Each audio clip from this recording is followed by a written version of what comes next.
we're back as promised, as advertised. JDnFerg coming back at you with another NFC West episode to go ahead and finish off them.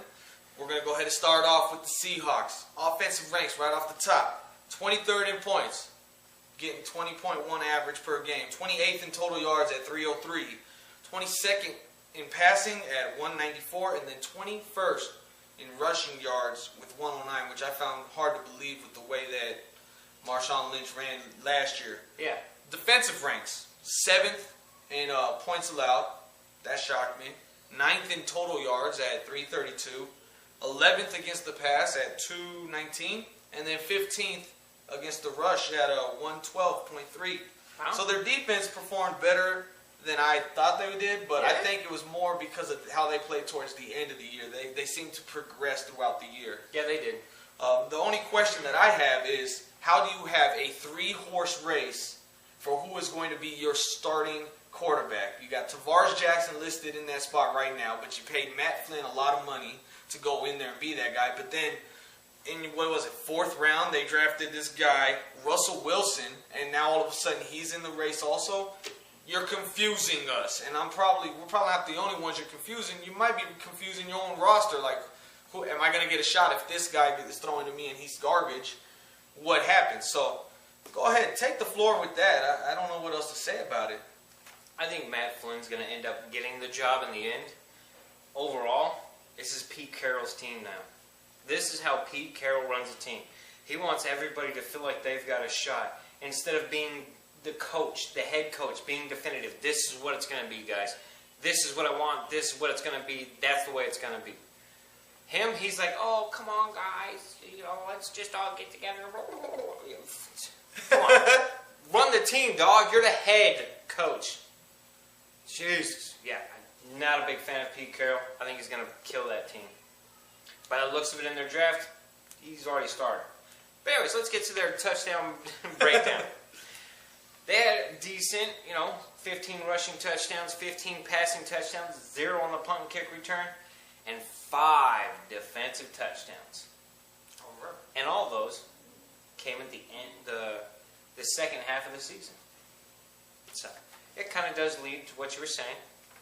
Now, on the defensive side, yes, it sounded like they had some pretty dang decent numbers, right?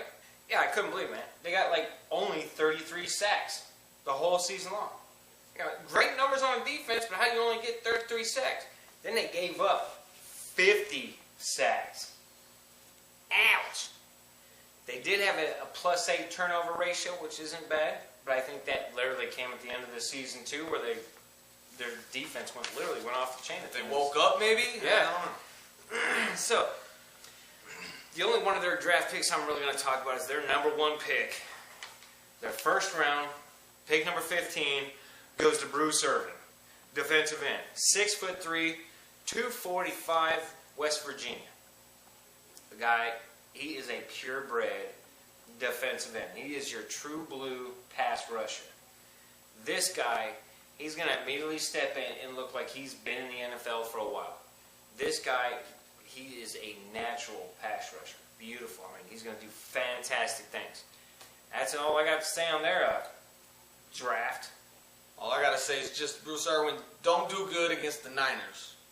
Just had to throw that in there. Oh my God. So, let's go over to the Cardinals. All right. Cardinals football. All right. Now, we know that there's a quarterback competition there. Skelton. Who would have thought? Cole. May the best man win. I think they're only rooting for Cole to try and get it just because they've paid him so much. But on to their ranks. Offensive ranks, they were 24th in points with 19.5. 19th in total yards at 324. 17th against with passing yards at 222.9. And they were 24th on the ground with a 101.8. Defensive ranks, they were 17th in points allowed. 19th in total yards with 355 yards per game. 17th against the pass, 231. And then 21st with rush defense, allowing 124 yards per game on average.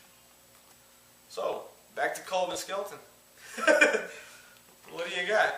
not horrible ranks, but not the best ranks. Definitely room for improvement on both sides of the ball. A lot of room for improvement. But it is going to start on the offensive side of the ball with who is that man. Because Skelton, although he's looked better than Kolb at times, he's also looked worse at times. So where do you go? Honestly, Cards bite the bullet, man. You paid Kolb Klob too much money. Skelton's going to come in and take the job from him. Do you know why? Because now he actually has an off season to work with all these guys. You give Skelton an off season to work with these guys, he's going to come out clean. He's going to still have his little hiccups. He's still young. But I think he's going to end up being the lead runner in that one. So anyways, let's break down their touchdowns, shall we? Moving on. Rushing touchdowns, 12. Passing touchdowns, 21. Punt and kick return, 4. And defensive, nothing. And sacks given, 54 sacks given. Ouch. Sacks got, 42. I'm actually impressed by that number.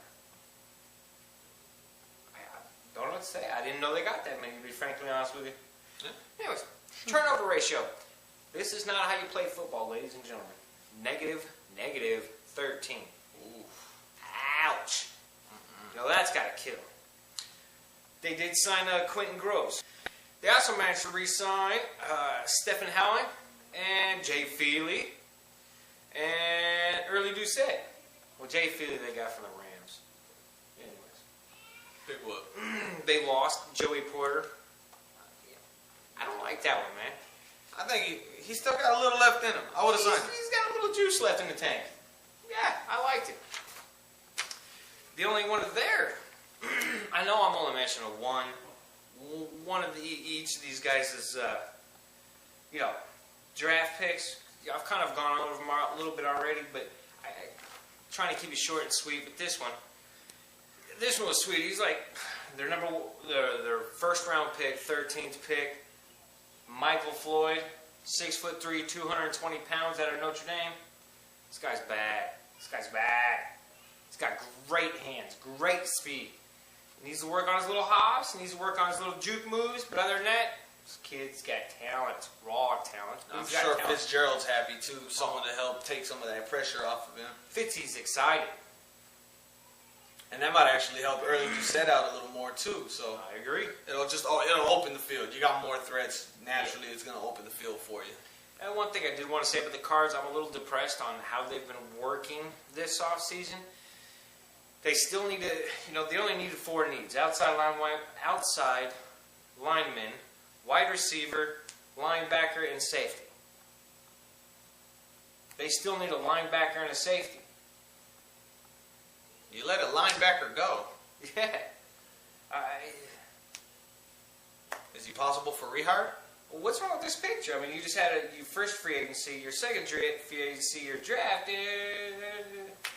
and a supplemental draft just happened today even. I mean, something, do something. Right? You know what I'm saying? What are you doing with yourselves? Jesus. So anyways, but I don't know. I'm going to have to go out on a limb and say I don't think much is going to change from last year to this year in this division. I think it's literally going to be set up exactly the same way. All right. With that being said, we're going to go ahead and wrap this up. So next time, subscribe, share, and show that you care.